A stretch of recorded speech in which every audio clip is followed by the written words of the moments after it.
ప్రతిపక్షంలో ఉన్నప్పుడు ఎన్నో కష్టాలు పడ్డాడు, వేధింపులకు గురయ్యాడు, అరెస్టులతో భయపెట్టిన వైనం. అయినా ఎక్కడా తగ్గని నైజం. అధికార పార్టీ పెట్టే ఇబ్బందులకు తట్టుకున్నారు. పార్టీ కోసం నిజాయితీగా పనిచేశారు. 5 ఏళ్లు ప్రతిపక్షంలో ఉండి ప్రజల పక్షాన పోరాడారు. పడ్డోడు ఎప్పటికీ చెడ్డోడు కాదనే సామెతను నిజం చేశాడు. పార్టీ పట్ల తన నిబద్ధతే మంత్రిని చేసింది. అధికార పార్టీతో తాను చేసిన ఎదురీతకు సరైన మంత్రి పదవి ఎదురైంది. ఇంతకీ ఎవరా నేత? Watch the story.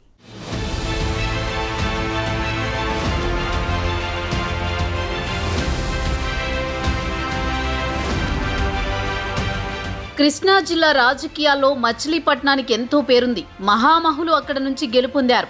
స్వతంత్ర పోరాటంలో సైతం బందరు అంటే ఉద్యమాలకు నిలయంగా ఉండేది. ఇక్కడ ఎమ్మెల్యేగా గెలిచిన వారు ఇంచుమించు చాలా మంది మంత్రులయ్యారు.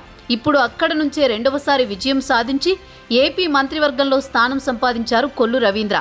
2014లో టీడీపీ తరపున మొదటిసారి గెలిచిన కొల్లు రవీంద్ర చంద్రబాబు తొలి మంత్రివర్గంలోనే చోటు దక్కించుకున్నారు.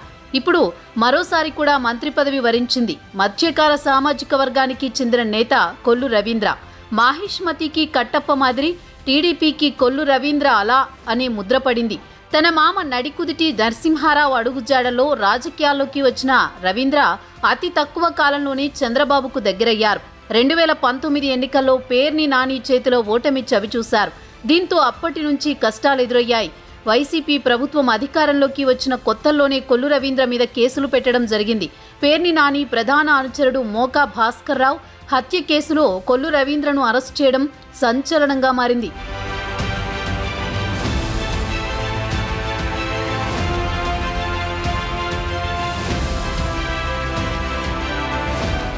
మోకా భాస్కర్ రావుది కూడా కొల్లు రవీంద్ర సామాజిక వర్గం కావడం విశేషం.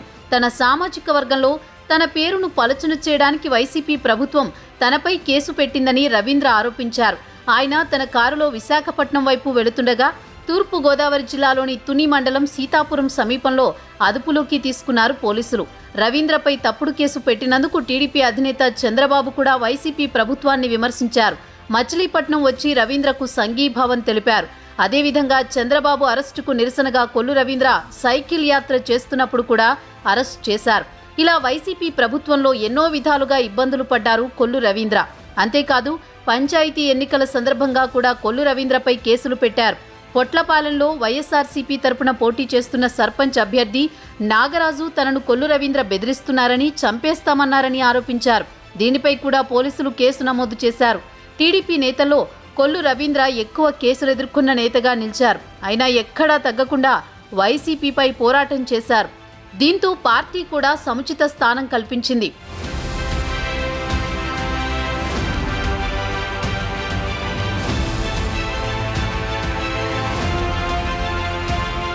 వైసీపీ నేత నాటి మంత్రి పేర్ని నాని ఎన్ని ఇబ్బందులకు గురిచేసినా పార్టీ కోసం, కార్యకర్తల కోసం నిలబడ్డారు కొల్లు రవీంద్ర. తన నిబద్ధతయే తనకు మరోసారి మంత్రి పదవి దక్కేటట్లు చేసిందని ఆయన అభిమానులు చెబుతున్నారు.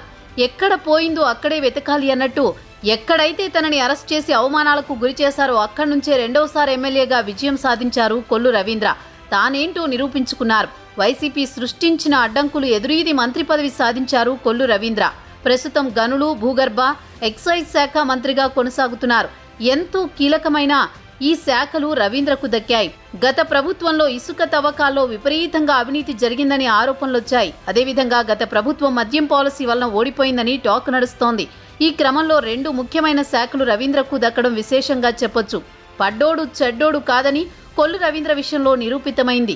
గత వైసీపీ ప్రభుత్వం ఎన్ని అవమానాలు గురిచేసినా మానసికంగా కుంగిపోకుండా నిలబడ్డారు. దీంతో పార్టీలో మంచి పేరు కూడా వచ్చింది.